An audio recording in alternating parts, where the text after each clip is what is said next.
नमस्कार दोस्तों, मैं V Chaturvedi pathfinder education YouTube channel पर आप सभी मित्रों का स्वागत करता हूं।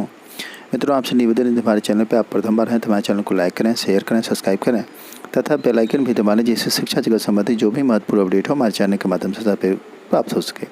जैसा कि पहली जो सूचना निकल के आ रही है, एनटीपीसी एग्ज़ाम को लेकर के ग्रुप डी के दिया है तीसरे फेज की जो परीक्षा है वो 8/9/2022 से 19/9/2022 तक चलेगी।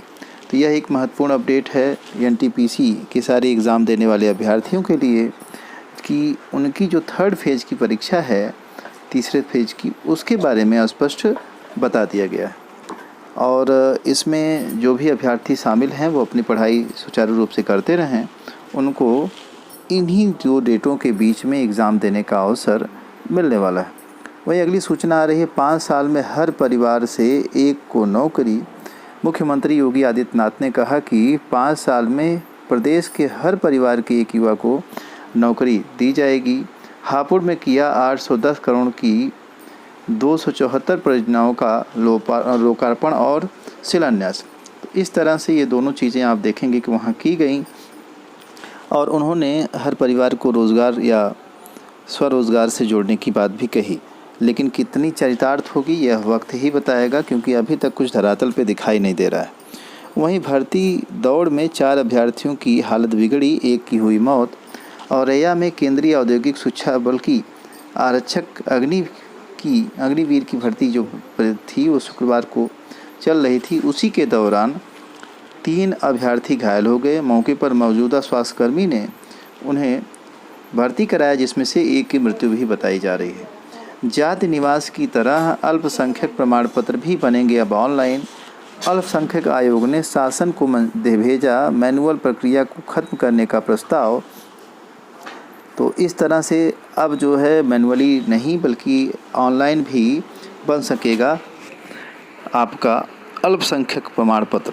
तो यह एक अच्छी बात है सारे अभ्यर्थियों के लिए जो अल्पसंख्यक हैं, उनको प्रमाण पत्र ऑनलाइन जारी हो जाएगा जात निवास की ही तरह। तो थोड़ा सा परेशानी उनके लिए कम हो जाएगी, समय भले लगे लेकिन परेशानियां कम होगी।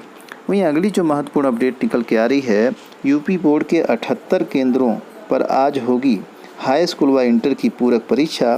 पहली पाली में 10वीं और दूसरी पाली में होगी इंटरमीडिएट की परीक्षा। कक्षा 9 और 11 के अग्रिम पंजीकरण की तिथि भी बढ़ी, इसकी भी सूचना आज के हमारे समाचार पत्रों में दी गई है। तो इस तरह से पूरक परीक्षाओं का आयोजन जो है यूपी बोर्ड आज जो है कर रहा है। विसारे अभ्यर्थी जो कि कम नंबर पाए थे या फेल थे, उसके बेस पे पूरक परीक्षाएं दे करके लोग रिजल्ट सुधार सकते हैं, उसी का अवसर यूपी बोर्ड ने दिया है और परीक्षाएं आज जो है संपन्न होने जा रही हैं। वहीं देखिए दिया है अगली जो सूचना है, लेखपाल भर्ती परीक्षा से नकल कराने वाले 9 फरार, लगभग 8 को हिरासत में लिया गया। आप देखेंगे अमित कटियार कानपुर के हैं और ऐसे ही 8 नाम दिए गए हैं आज के समाचार पत्रों में, जिनको की गिरफ्तार किया गया। कुल मिलाकर के उत्तर प्रदेश में होने वाली जितनी परीक्षाएं हैं, सेंधमारी उसमें हो ही जा रही है। किसी पे उचित कार्रवाई न होने की वजह से कहीं भी यह रुक नहीं रहा है। यह समस्या लगातार बढ़ती चली जा रही है और यह समस्या अभ्यर्थियों के लिए बहुत विकट है जो कि परिश्रमी है। वहीं दिया है वित्त विहीन स्कूलों को अब नहीं मिलेगा सरकारी मदद।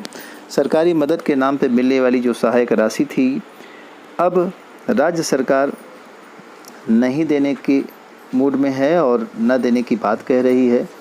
और एक बात और भी कह दिया गया है कि जिन विद्यालयों के रिजल्ट 50% से कम होंगे उनको भी यह सहायता राशि नहीं दी जाएगी। तो इस तरह से नियमावली में संशोधन करके कई बातें रख दी गई हैं। वहीं राज्य के संस्थान से 10वीं और 12वीं पास होने की अनिवार्यता पर होगी सुनवाई। ये सूचना आ रही है आपके झारखंड से आने वाली वैकेंसी की। झारखंड से आने वाली जो वैकेंसी है टीजी पीएचडी की, उसको लेकर के अभ्यर्थियों को यह सूचना थी कि 10वीं और 12वीं की जो बोर्ड परीक्षा झारखंड से पास किया होगा वही अभ्यर्थी इसमें फॉर्म भर पाएगा। उसी को लेकर के सुनवाई होनी है। आज सुनवाई होने के बाद स्पष्ट हो पाएगा कि दूसरे राज्य के अभ्यर्थी भी फॉर्म भर पाएंगे, अन्यथा नहीं। वहीं मुख्यमंत्री हेमंत सोरेन की अध्यक्षता में कैबिनेट मीटिंग हुई, जिसमें राज्य में शिक्षकों के 50,000 नए पदों की स्वीकृति बनी है। अब नए कॉलेजों के लिए 174 पदों का सृजन किया गया है। स्कूली छात्रों की छात्रवृत्ति भी 3 गुना करने की बात आज के समाचार पत्रों में कही गई है सिमरन के द्वारा। वहीं 20,825 पदों का नया सृजन भी किया जा रहा है इंटर कॉलेजों में, और 29,175 पदों का सृजन आप देखेंगे स्नातक स्तर पर ट्रेन टीचरों के लिए किया जा रहा है। तो इस तरह से एक अच्छी खासी वैकेंसी आप देखेंगे कि वहाँ निकलने वाली है, लेकिन वहाँ भी शर्त यही होती है कि बाहरी अभ्यर्थी बाहर हो जाएं अदर राज्य के।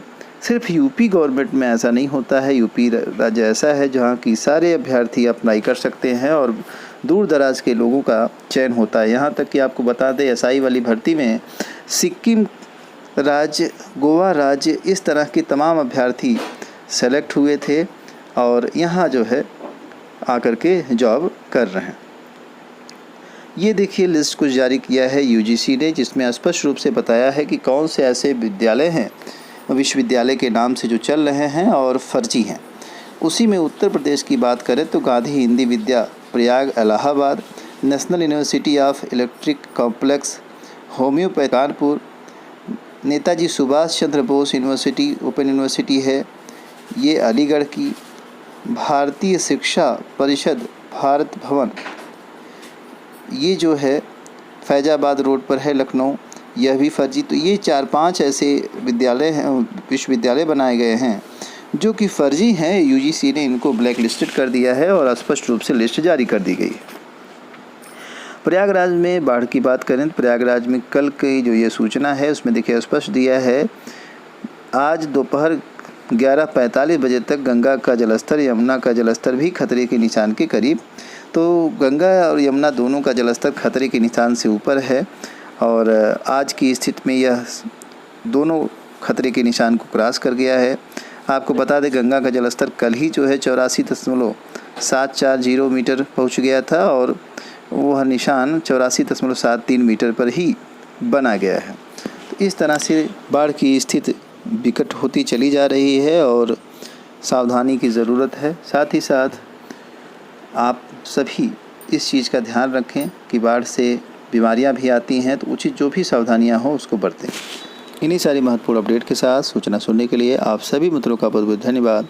हमारे चैनल को लाइक करें, शेयर करें, सब्सक्राइब करें। Thank you very much.